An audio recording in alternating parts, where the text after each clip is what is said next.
everyone. So this is part 5 of solution, and if you haven't watched the previous part, so do watch. Link in the description below. Okay, so let's start. In this part we are going to study about colligative properties. So what is colligative properties? All those properties which depend upon the number of solute particles irrespective of their nature relative to the total number of particles present in the solution. That means ये जो है depend करती है कि कितने हमने solute के particle solvent में ऐड कराए हैं. जैसे कि प्रॉपर्टीज हो गई vapour pressure, boiling point, freezing point, osmotic pressure. ये सारी प्रॉपर्टीज ऐसी हैं जो कि चेंज हो जाती है सॉल्यूट के पार्टिकल्स को चेंज करने से. हम इससे पढ़ेंगे कैसे. ओके तो first property is relative lowering of vapour pressure.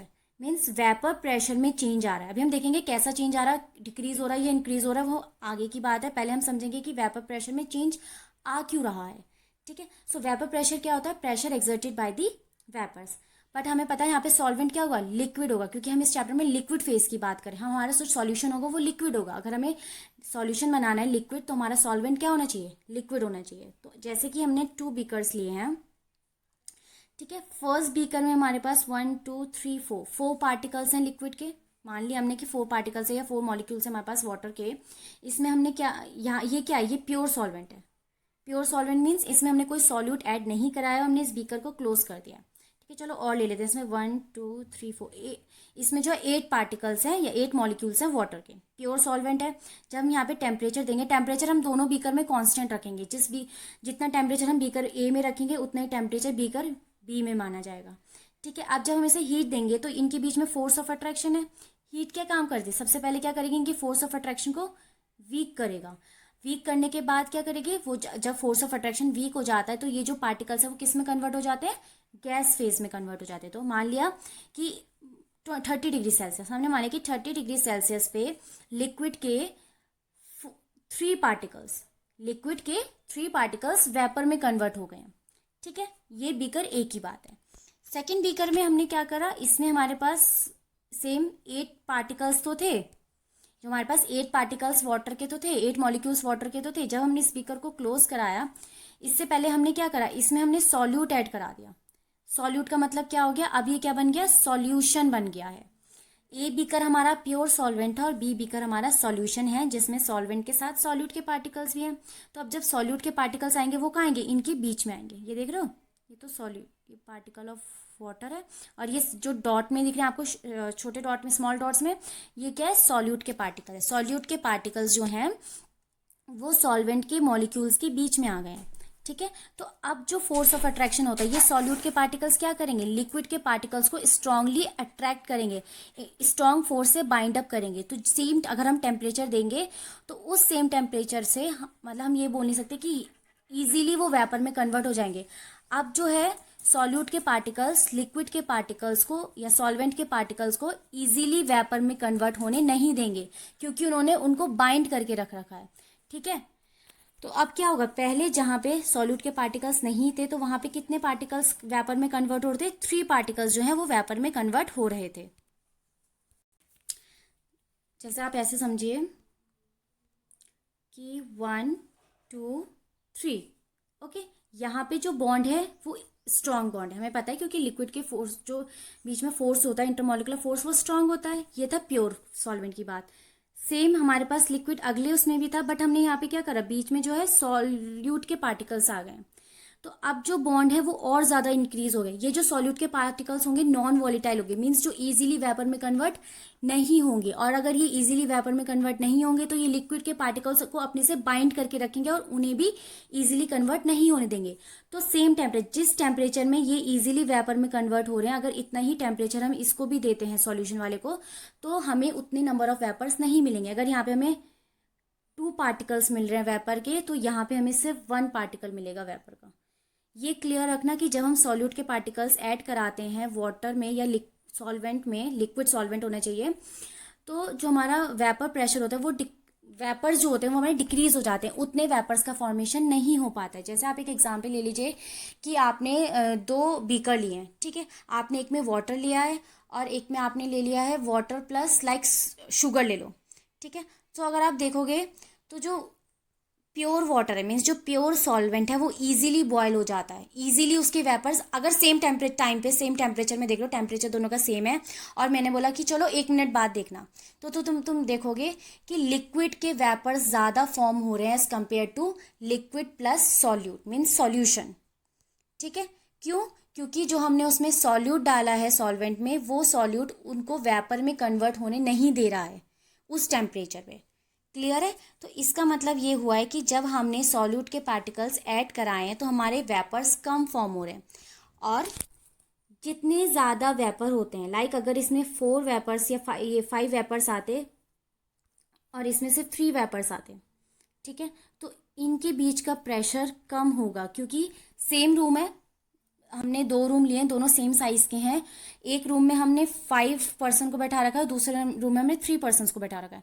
तो जो प्रेशर होगा, मीन्स जितनी कम भीड़ होगी उतना प्रेशर कम होता है, और जितना ज़्यादा भीड़ होती है उतना ज़्यादा प्रेशर होगा। तो ये जो मॉलिक्यूल्स है, गैस के मॉलिक्यूल्स वैसे भी रैंडमनेस में रहते हैं, ये एक दूसरे से कोलाइड करेंगे, प्रेशर एक्सर्ट करेंगे, इसमें इनके पास इनफ स्पेस है, क्या पता उतना ज़्यादा नहीं प्रेशर वो कोलाइड कर रहे हो, तो ये जो है प्रेशर उतना ज़्यादा एक्सर्ट नहीं करते हैं। तो एक चीज़ हमेशा याद रखना, सेम वॉल्यूम पे जितना ज़्यादा वेपर्स या जितने ज़्यादा गैस के पार्टिकल्स होंगे वो उतना ज़्यादा प्रेशर एक्सर्ट करते हैं। ठीक है, तो इसका मतलब क्या हुआ, प्योर सॉल्वेंट में जो हमारे वेपर प्रेशर थे, जब हमने उसमें सॉल्यूट ऐड कराया तो जो हमारे वेपर प्रेशर है वो डिक्रीज हो गए, और जितने ज़्यादा सॉल्यूट के पार्टिकल्स ऐड कराएंगे उतने ज़्यादा सॉल्यूट के पार्टिकल्स सॉल्वेंट के पार्टिकल से इंट्रैक्ट होंगे, और उतना कम उनको वेपर में कन्वर्ट करने के लिए अलाउ करेंगे एट अ पर्टिकुलर टेम्परेचर। ठीक है, तो इसलिए हमें यहाँ पे प्रॉपर्टी को बोला गया है relative lowering of vapour pressure, means जो वेपर प्रेशर है उसका वेपर प्रेशर जो है वो लो हो जाता है सॉल्वेंट के पार्टिकल्स से को ऐड कराने से, सॉल्यूट के पार्टिकल्स को ऐड कराने से। तो फर्स्ट पॉइंट हम इसमें देखते हैं, vapour pressure of solvent in solution is less than that of the pure solvent, जैसे कि हमने इसे अभी पढ़ा।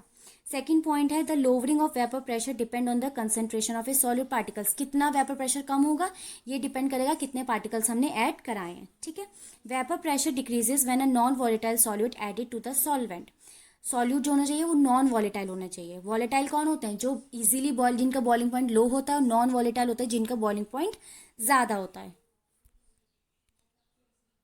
तो हमने इसमें क्या किया, ये पी नॉट है। ठीक है, पी नॉट का मतलब होगा, जो हम फॉर्मूला लिखेंगे, पी नॉट का मतलब है vapour pressure of the pure solvent, and P का मतलब होगा हमेशा vapour pressure of the solution. ये मैं आपको हमेशा याद रखना है, P not means vapour pressure of pure solvent and P is vapour pressure of a solution. तो आपको पता है कि किसका ज़्यादा है, वेपर प्रेशर प्योर का ज़्यादा होता है और सॉल्यूशन का कम होता है, इसलिए अगर हम चेंज इन वेपर प्रेशर निकालेंगे तो वो क्या होएगा, पी नॉट माइनस पी आएगा।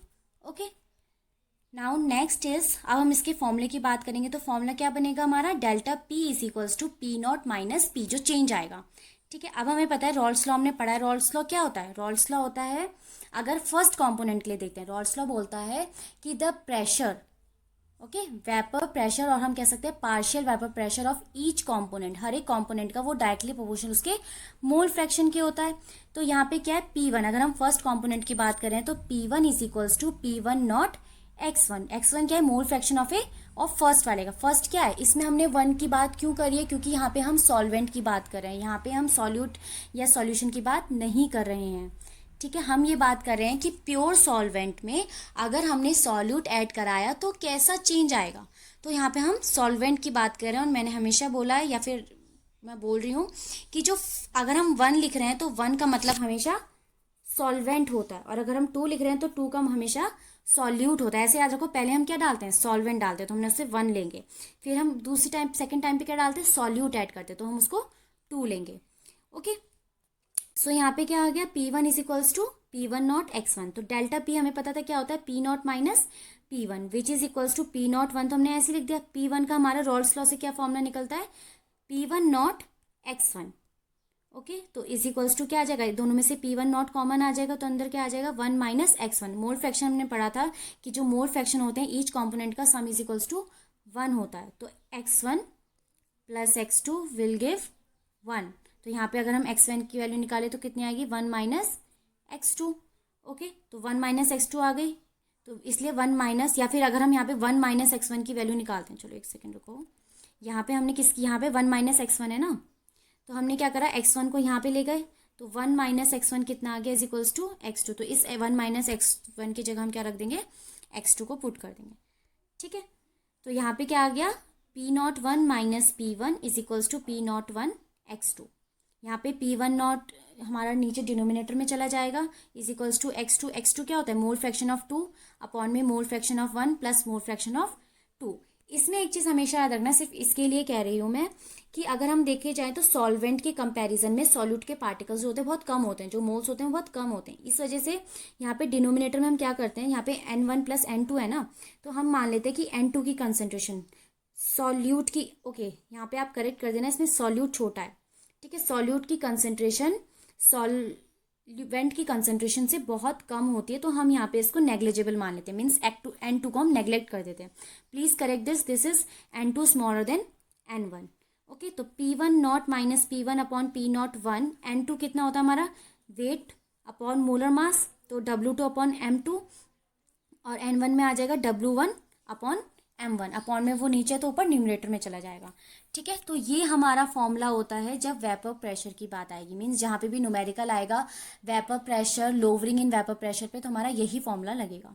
ठीक है, तो हमेशा याद रखना, जो फर्स्ट क्वालिटेटिव प्रॉपर्टी है वो क्या हमने फाइंड करी इसमें, lowering of vapour pressure, means qualitative properties होती है नंबर ऑफ सॉल्यूट पार्टिकल्स पे डिपेंड करती है। तो हमने देखा वेपर प्रेशर प्योर सॉल्वेंट का डिक्रीज हो जाता है अगर हम उसमें सॉल्यूट के पार्टिकल्स ऐड कराते हैं। Okay, in next property there is elevation of boiling point. इसमें क्या होता है, बॉइलिंग पॉइंट की बात कर रहे हैं। पहली प्रॉपर्टी वेपर प्रेशर थी, दूसरी प्रॉपर्टी इसमें बॉइलिंग पॉइंट है। एलिवेशन क्या है, इंक्रीज हो रहा है, हमारा बॉइलिंग पॉइंट इंक्रीज होगा अगर हम प्योर सॉल्वेंट में सॉल्यूट ऐड कराएंगे। सेम हमने 2 बीकर्स लिए हैं, फर्स्ट बीकर में हमारे पास वाटर के पार्टिकल्स हैं, ओनली प्योर सॉल्वेंट बोला जिसे। सेकंड में हमारे पास वाटर के पार्टिकल्स के साथ साथ सॉल्यूट के पार्टिकल्स भी ऐड है। ठीक है, जैसे ये सॉल्यूट के पार्टिकल्स है जो हमने स्क्वायर में शो करे। ठीक है, अब क्या होगा, अगर दोनों को वेपर में कन्वर्ट होना है तो हमने बोला था कि वेपर्स में जो ये ए वाला बीकर है वो इजीली कन्वर्ट हो जाएगा, क्योंकि जब सेम टेम्परेचर में इनके बॉन्ड्स इजीली ब्रेक हो जाएंगे। बट उसी सेम टेम्परेचर में इसके वेपर्स, मतलब कि जो पार्टिकल्स हैं वो कम वेपर में कन्वर्ट होंगे, क्योंकि जो सॉल्यूट के पार्टिकल्स हैं उन्होंने सॉल्वेंट के पार्टिकल को स्ट्रांगली अट्रैक्ट कर रखा है अपनी साइड, और उन्हें वेपर्स में कन्वर्ट होने नहीं दे रहे हैं। ठीक है, अगर वो वेपर में इजीली कन्वर्ट नहीं हो रहे हैं तो हमें उनका टेम्परेचर इंक्रीज करना पड़ेगा, जिससे क्या हो रहा है, इसका बॉइलिंग पॉइंट इंक्रीज हो रहा है, बी वाले का, दैट मीन्स जो सॉल्यूशन है उसका बॉइलिंग पॉइंट क्या हो रहा है, इंक्रीज हो रहा है। इसलिए हमें पता चला कि अगर हम प्योर सॉल्वेंट लेते हैं मीन्स बॉइलिंग पॉइंट को हम इसमें TB से डिनोट करेंगे। ठीक है, तो TB of pure means TB not is less than TB, means boiling point जो होगा सॉल्वेंट का, प्योर सॉल्वेंट का, वो कम होगा। क्यों, क्योंकि वो इजीली कन्वर्ट हो रहे हैं वेपर्स में, उतना टेम्परेचर हमें नहीं देना पड़ेगा। बट अगर हम सॉल्यूशन की बात करते हैं तो वहीं पे उनको हमें ज़्यादा टेम्परेचर देना पड़ेगा वेपर्स में कन्वर्ट करने के लिए। तो इस वजह से boiling point of solution is greater than boiling point of pure solvent. Okay, so अब इसमें हम पढ़ते हैं क्या है, the boiling point of solution is always higher than the boiling point of pure solvent, ये हमने पढ़ा है भी। Similarly lowering of vapour pressure, the elevation of boiling point also depend on the number of solute molecules rather than their nature. जैसे हमारा vapour pressure lower हो जाता है सॉल्यूट के ऐड करने से, मीन्स जो हमारा वेपर प्रेशर है वो सॉल्यूट के पार्टिकल्स पे या नंबर ऑफ पार्टिकल्स से डिपेंड कर रहा था, वैसे ही बॉइलिंग पॉइंट भी हमारा डिपेंड करता है। ठीक है, ये हो सेकेंड पॉइंट। थर्ड पॉइंट है जो TB नॉट है, be the boiling point of pure solvent and TB is the boiling point of solution. अगर हम देखेंगे कि कितना इंक्रीज हो रहा है, चेंज कितना इंक्रीज हो रहा है, डेल्टा TB, तो कितना आएगा, TB माइनस TB नॉट। क्यों, जो बड़ा होगा वो पहले आएगा, जिसका कम होगा वो बाद में आएगा। इसे बोलते हैं elevation of boiling point. Okay, अब इसमें क्या है कि हमने बोला है कि डेल्टा TB मीन्स जितना चेंज आता है वो डायरेक्टली प्रोपोर्शनल टू मोलैलिटी होता है, दैट इज मोलैलिटी। ओके, जो चेंज आता है वो डायरेक्टली प्रोपोर्शनल टू मोलैलिटी होता है। क्यों, क्योंकि मोलैलिटी में क्या की चीज़ है, moles of solute upon mass of solvent, यही तो होता है हमारा मोलैलिटी। तो जितने हम सॉल्यूट, देखो डायरेक्टली प्रोपोर्शनल किसके है, सॉल्यूट के मोल्स के, जितने हम सॉल्यूट ऐड करेंगे उतना ही ज़्यादा हमारा चेंज आएगा। ठीक है, फर्स्ट में तो प्योर है, इसमें हमने कोई सॉल्यूट ऐड नहीं करा है। ठीक है, अगर हम सॉल्यूशन में पहले अगर हम सिर्फ 2 पार्टिकल्स ऐड करते हैं और दूसरे वाले में हमने सॉल्यूट के 4 पार्टिकल्स ऐड करें, तो इस वाले को ज़्यादा टेम्परेचर देना पड़ेगा और इसको कम टेम्परेचर देना पड़ेगा, क्योंकि इसमें सिर्फ 2 पार्टिकल्स हैं और इसमें 4 पार्टिकल्स है, तो 4 पार्टिकल्स ज़्यादा स्ट्रांगली अट्रैक्ट करेंगे सॉल्वेंट को, और इसको रिलीज करने के लिए, मीन्स वेपर में कन्वर्ट करने के लिए इस वाले को ज़्यादा टेम्परेचर देना पड़ेगा as compare to this. Okay, तो अगर हम इन दोनों को प्योर से कन्वर्ट करते हैं तो प्योर और सेकेंड वाले में ज़्यादा कम डिफरेंस होगा, प्योर और फोर्थ वाले में ज़्यादा डिफरेंस होगा। मीन्स जैसे हमने सॉल्यूट के पार्टिकल्स इंक्रीज करे, जो चेंज आएगा वो इंक्रीज होगा। दैट मीन्स वो जो है मोलैलिटी के डायरेक्टली प्रोपोर्शनल हो जाएगा। प्रोपोर्शनलिटी का साइन हटा के हमने क्या लगाया यहाँ पे, K B is the elevation of boiling point constant. Okay, then m is the molality, is the number of moles of solute dissolve in 1 kg of solvent. Okay, और के बी हमारे क्या है, ये कांस्टेंट है जो के B, जैसे कि के बी हमारा क्या हो सकता है, boiling point elevation constant, molar elevation constant, इसे हम एब्यूलिस्कोपिक कांस्टेंट भी बोलते हैं। ठीक है, अब अगर हम डेल्टा टी बी हमें पता है डेल्टा टी बी किसके इक्वल था, मोलैलिटी के बी इंटू मोलैलिटी। के बी यहाँ पे है, मोलैलिटी का फॉर्मूला क्या होगा, W2। हमने बोलता कि जो 2 होता है वो क्या शो करता है, सॉल्यूट के पार्टिकल्स को शो करता है, मीन्स सॉल्यूट का वेट होता है 2 means solute, 1 means solvent. Okay, तो W2, क्योंकि मोल्स क्या होता है, moles of weight of upon molar mass, तो W2 अपॉन M2 इंटू फिर क्या होता है अपॉन में mass of solvent which is W1। Mass of solvent अगर हमारा ग्राम में गिवन होगा तो हम क्या करेंगे, 1000 से मल्टीप्लाई कर देंगे। ठीक है, बट अगर कहीं पे हमें बोला होगा कि हमें बोला होगा मोलर मास ऑफ सॉल्यूट निकालो, तो क्या होगा, यहाँ से हमारा M2 इजिकल्स टू क्या आ जाएगा, डेल्टा टी बी हमारा डिनोमिनेटर में चल जाएगा क्रॉस मल्टीप्लाई से, K B into 1000 into W2 upon delta T B into W1। और यहाँ पे मैंने बता रखा है कि W1 क्या है, weight of solvent, W2 weight of solute and M2 is the molar mass of solute. ठीक है, तो ये हमारी 2 प्रॉपर्टीज थी, colligative properties, that is lowering in vapour pressure and elevation in boiling point. In next part we will discuss about freezing point and osmotic pressure. Okay, आप जब हमारी ये सारी प्रॉपर्टी जो हमारी 4 प्रॉपर्टी से कंप्लीट हो जाएगी, देन हम इससे रिलेटेड न्यूमेरिकल्स करेंगे। Okay, and if you like this lesson so do subscribe and like and share. Thank you.